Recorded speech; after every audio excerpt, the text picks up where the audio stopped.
What if the caliber you trust to protect your life is actually making you slower, less accurate, and more likely to run out of ammunition when it matters most? For decades, shooters have been told that .45 ACP is the obvious defensive choice because it fires a larger bullet, creates a wider wound channel, and delivers legendary stopping power. Then the other side fired back, claiming modern 9mm has already won the caliber war with less recoil, higher capacity, and defensive ammunition that performs better than ever before. But here is the problem. Both sides are leaving out part of the story. Bigger does not automatically mean better, and easier to shoot does not automatically mean more effective. So today, we are putting 9mm and .45 ACP through 7 head-to-head tests, including terminal performance, recoil, capacity, barrier performance, suppressed use, and training economy. One caliber will win the overall fight. But the final test may matter more than every ballistic number combined. Before we start scoring rounds, we need to ask the right question. This is not about which cartridge looks more powerful on paper, and it is not about which bullet has the larger number stamped on the box. The real question is this: which caliber gives the average responsible shooter the more complete defensive system?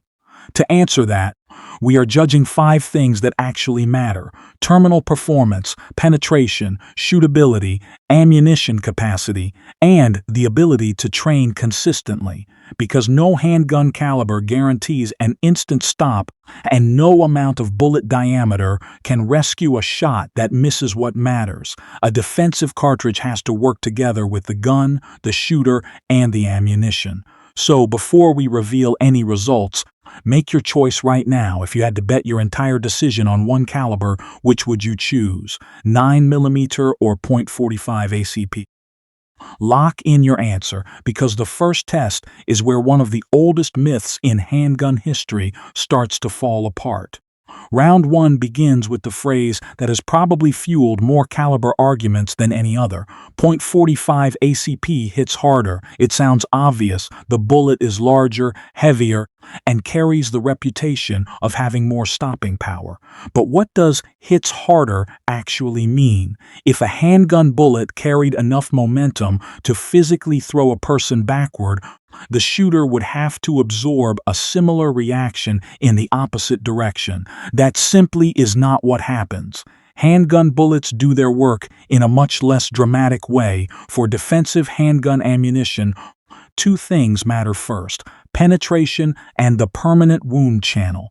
The bullet has to travel deeply enough to reach something important, and only then does diameter become part of the equation.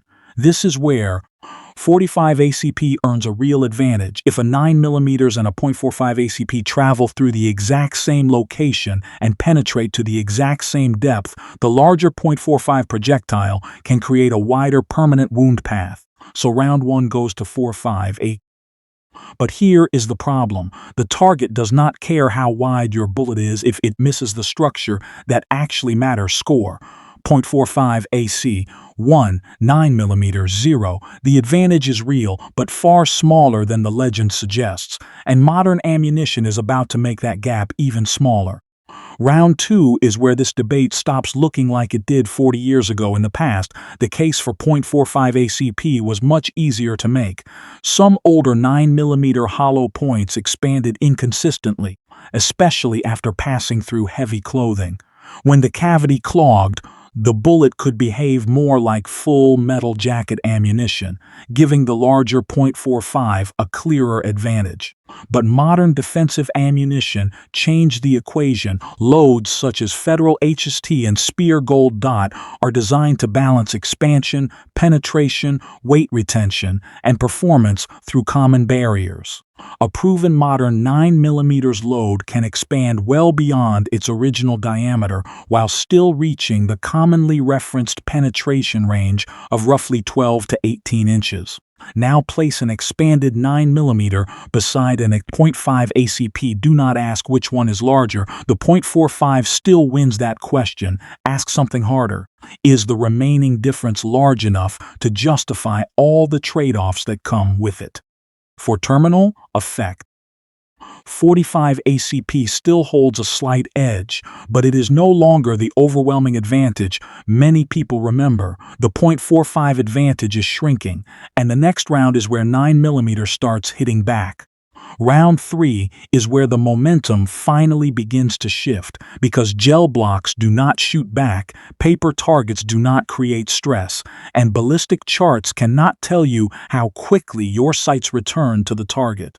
Now we are measuring what happens after the first shot: muzzle rise, sight recovery, split times, and the ability to deliver accurate follow-up shots with reasonably comparable pistols. 9mm generally produces less recoil impulse than .45 ACP. That means less movement in the gun, faster recovery between shots, and an easier time maintaining a consistent grip and tracking the sights. The difference becomes even more important for shooters with smaller hands, limited strength, less experience, or anyone trying to perform under pressure. Because you do not get to choose the perfect bullet from a spreadsheet when adrenaline is rising. You have to control the pistol that is actually in your hands, and for most shooters, that advantage belongs clearly to 9mm. Round 3, dominant win for 9mm. The scoreboard is starting to change, and the next test may push it even further. Round 4 is where a small difference starts becoming a much bigger one. Put a compact 9mm beside a comparable .45 ACP, then place their magazines side by side. One extra round may not look important. 2 may not either, but when that difference becomes 4, 5, or more rounds before a reload, the equation changes, because a real defensive encounter is not a controlled range drill. Shots can miss. People can move. A malfunction can happen. There may be more than one immediate threat, and you may not have the time, space, or ability to reload when you want to. That does not mean capacity replaces accuracy. Every round fired carries responsibility, but every reload is also another problem you may have to solve under extreme stress. The narrower 9mm cartridge gives manufacturers more flexibility. More ammunition in a similar size pistol, or similar capacity in a smaller, easier-to-handle package. Round 4 goes to 9mm for capacity and packaging. And for the first time in this fight, 9mm has officially taken the lead, but .45 ACP is not finished yet. So, is this fight already over? Has 9mm finally proven that .45 ACP survives on reputation and nostalgia alone? Not even close, because everything changes when we move into a category where one of 45 ACP's oldest characteristics suddenly becomes a major advantage, and unlike stopping power legends or internet arguments, this advantage is real, measurable, and built directly into the cartridge. For certain shooters and certain setups, it may even be important enough to change the entire decision. So before you declare 9mm the winner, there is one more side of .45 ACP you need to see. Because in the next round, the bigger, slower cartridge finally gets the perfect environment to fight back. And this is where .45 ACP becomes extremely difficult to beat. Round 5 is where .45 ACP finally gets the environment it was almost born for: suppressed shooting. Most standard 230 grain .45 ACP ammunition already travels below the speed of sound, which means the shooter does not have to rely on specialty ammunition just to avoid the sharp supersonic crack. That is a major convenience in a suppressed platform.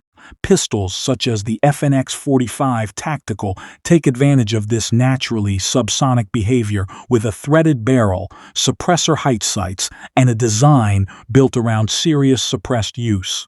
But this does not mean 9mm suddenly becomes irrelevant. Heavy 147 grain 9mm loads are also commonly subsonic, and a properly configured suppressed 9mm can perform extremely well. The real result depends on the ammunition, barrel, length, suppressor design, firearm action, and even the environment. So .45 does not own suppression, but suppression is one place where 45's old-school physics suddenly becomes very modern. Round 5 goes to .45 ACP. And just like that, this fight is alive again.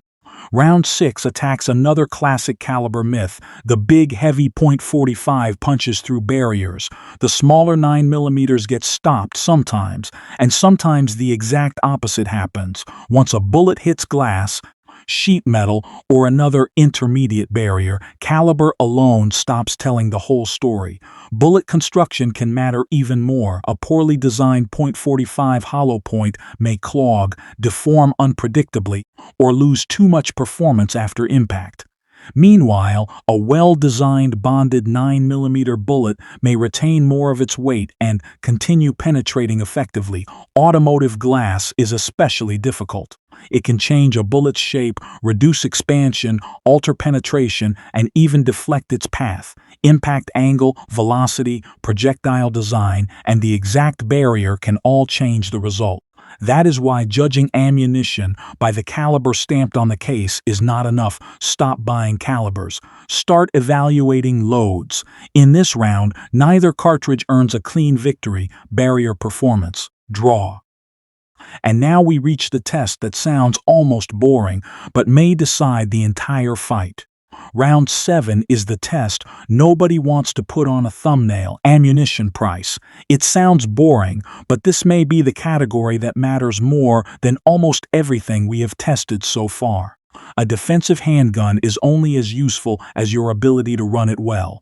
That skill comes from repetition, drawing safely, building a consistent grip, controlling recoil, tracking the sights, making fast transitions, and clearing malfunctions without hesitation. And repetition costs money. In most of the American market, 9mm range ammunition is generally cheaper and more widely available than comparable .45 ACP.